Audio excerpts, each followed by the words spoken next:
আমরা নির্বাচন চাই না, মানি না এবং হতে দেব না বলে আমরা ব্যর্থহীন কণ্ঠে কথা প্রকাশ করে দিয়েছি। এই নির্বাচন বাংলার জমিনের ভিতরে হতে পারে না, হতে দেওয়া হবে না। আল্লাহ তুমি নির্বাচন দিও না, আল্লাহ আল্লাহ শীতের দিকে আল্লাহ ডক্টর ইউনূস সাহেবের জীবদ্দশা এই বাংলার জমিনে নির্বাচন দিও না। একটি স্বাভাবিক নির্বাচন অনুষ্ঠান করে স্বাভাবিক পথে ডক্টর ইউনূস যে ক্ষমতা ছাড়তে পারবেন না তা আবারও প্রমাণিত হচ্ছে খোদ রাজধানীর বুকে ইনকিলাব মঞ্চ নেতা ওসমান হাদির গুলিবিদ্ধ হওয়ার ঘটনার মধ্য দিয়ে। কেন নির্বাচন হবে না, কেন ডক্টর ইউনূস গং স্বাভাবিকভাবে ক্ষমতা হস্তান্তর করতে পারবেন না, তার প্রধান কারণ হচ্ছে তারা ক্ষমতায় এসেছে সন্ত্রাসের মাধ্যমে এবং ভয়ঙ্কর মানুষ হত্যার মধ্য দিয়ে। তাদেরকে যেতেও হবে একই পথে, মানুষ তাদেরকে টেনে নামাবে সেই পথে।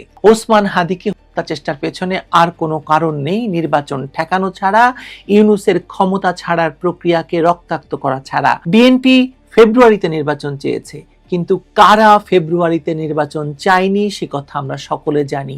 কারা কথায় কথায় নির্বাচনকে পেছাতে বলে তাও আমরা জানি। আর এখন নির্বাচন তফসিল ঘোষণার পর হাদির মতো কাউকে বলির পাঠা বানানো ছাড়া তাদের নির্বাচন পেছানোর আর কোনো পথ খোলা আছে বলে আমার মনে হয় না।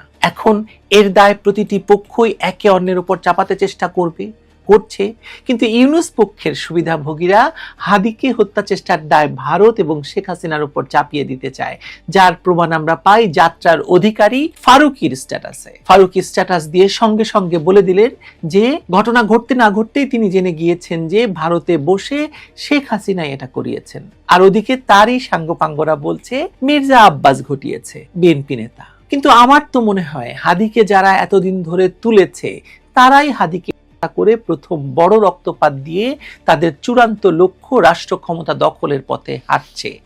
এতদিন তারা আধা খেঁচা ভাবে ক্ষমতা ভোগ করছিল, এবার তারা চূড়ান্ত নিয়ন্ত্রণ চায় ক্ষমতার।